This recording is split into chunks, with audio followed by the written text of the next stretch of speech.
All right, let's kick off this deep dive. Today, we're going to be taking a look at this article called The 3 Investment Philosophies That Can Change Your Life. Okay. It's by Frederick Osei-Manu, and it was published on Medium pretty recently, November 2024. Gotcha.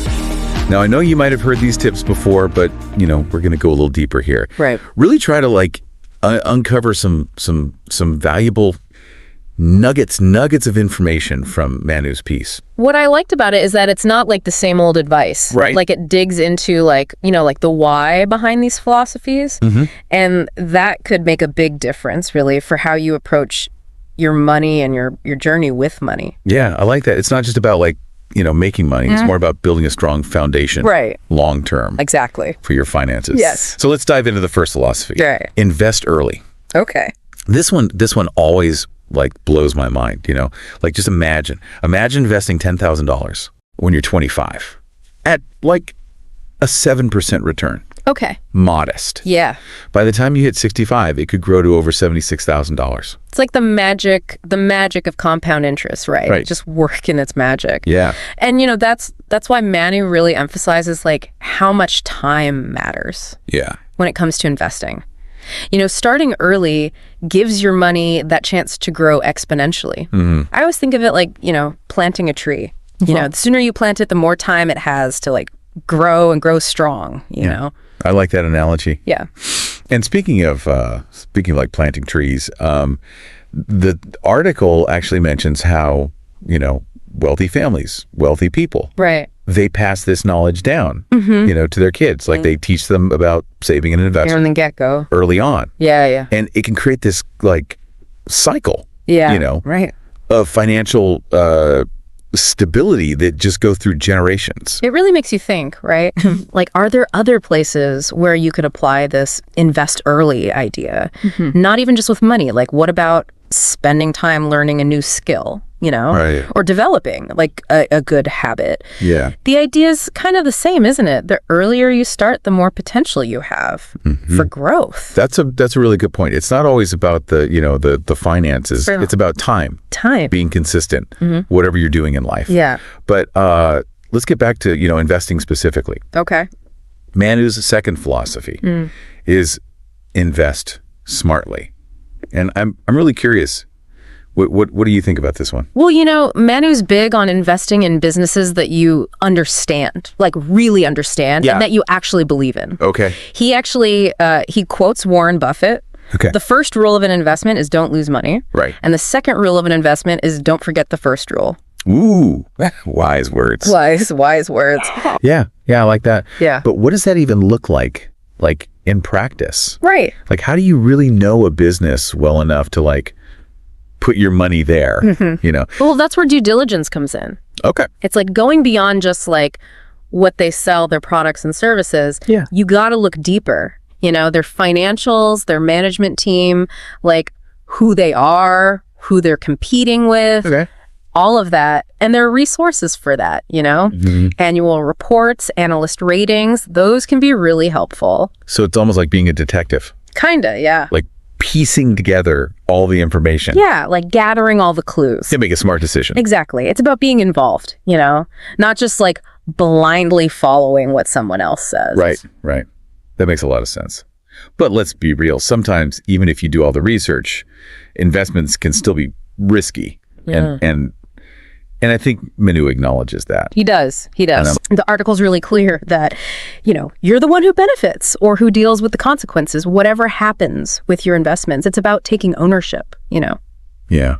So how do you think, how should someone approach risk when they're making investment decisions? Where's the line between playing it safe and maybe missing out on those big gains? That's where understanding your own risk tolerance is so important. It's like a spectrum, right? Fine. High risk, maybe investing in a brand new startup. Yeah. Low risk, maybe something like government bonds. Where do you feel comfortable on that spectrum? That's a really good way to put it. It makes you think about, what you prefer, what you're comfortable with. Exactly. And there's no right or wrong answer. It's about figuring out what works best for you and what you want to achieve with your money. Okay. So we've got investing early, investing smartly, both super important. Right.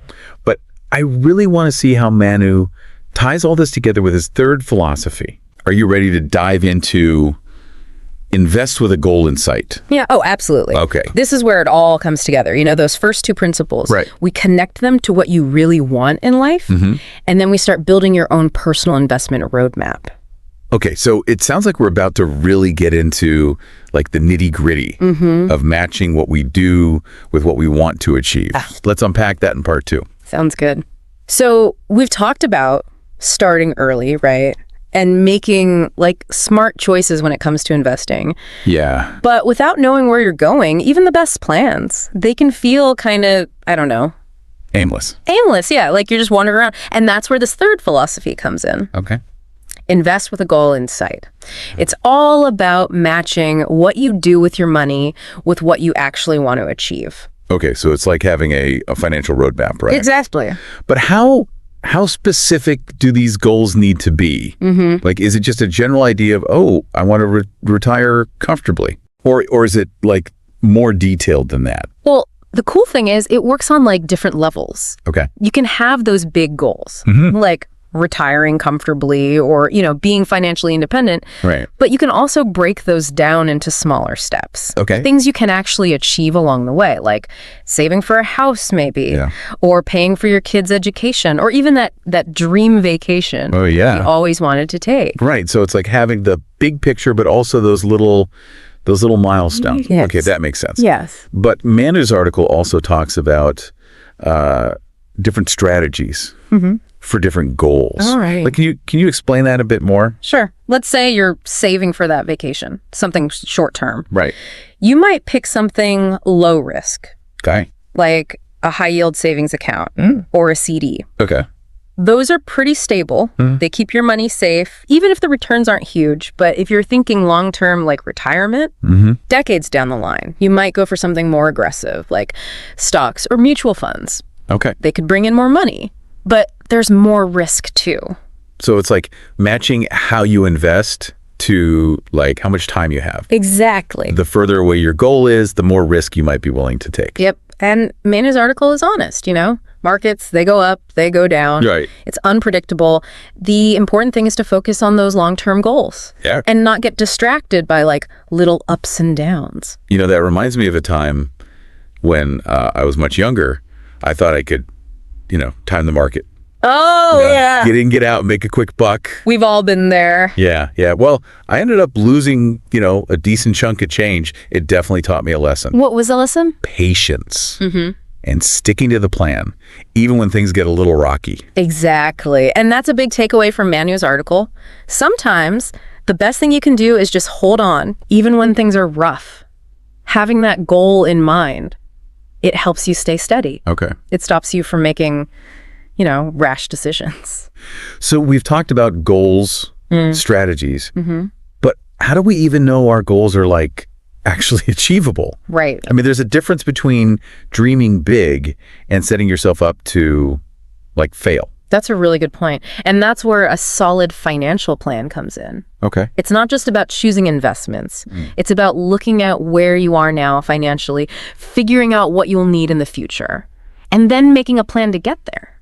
So it's like the blueprint for your investment journey. Exactly. Keeps you on track, helps you make good decisions. And like any good blueprint, it needs to be flexible. You know, things change, life changes, the market changes, but the main things, those goals you set, they should stay the same. This makes me think about all the different types of goals people have. Like maybe someone wants to retire early and someone else wants to build wealth for their family, like for generations. How does that affect how they invest? That's where personalization comes in. There's no one right way to invest. Right. Someone who wants to retire early, they might go for strategies that grow their money fast, even if it's riskier. But someone who's thinking about their family's future, they might choose investments that are more stable, that provide income over time, even if the growth is slower. So say the tailoring everything, not just the strategy, the whole philosophy to what someone really wants to achieve. It is. And, you know, it shows how Manu can connect these financial ideas to what really drives us, our hopes, our dreams, you know, what we want for ourselves and our families. This is really all coming together. Yeah. We talk about starting early, making smart choices, and now we're connecting it all to a vision for the future. Right. But before we wrap up, there's this one thing. It's kind of bugging me. Manu mentions that sometimes it's better to leave the market early. And sometimes it's better to stay in longer. Yeah. How do we know when to hold on and when to, get out? $1 million question, right? There's no easy answer. Yeah. But there are some things to consider. So it sounds like knowing when to get out is just as important as knowing when to get in. It is. But you said there's no magic formula. So what are those key things you mentioned to help make that tough decision?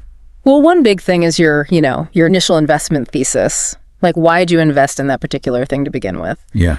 Have those reasons changed at all? If the company or the market's fundamentals have shifted, really shifted, it might be time to, take another look at your investment. That makes sense. Yeah. Checking back in with your original thinking, see if it still holds up.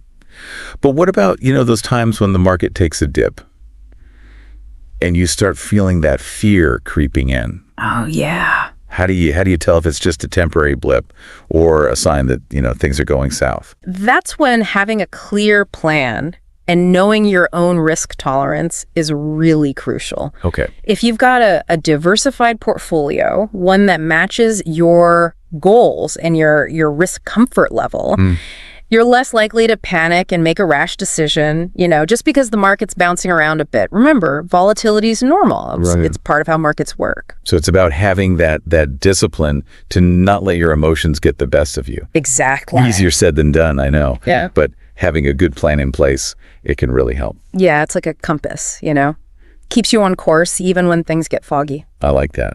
Yeah.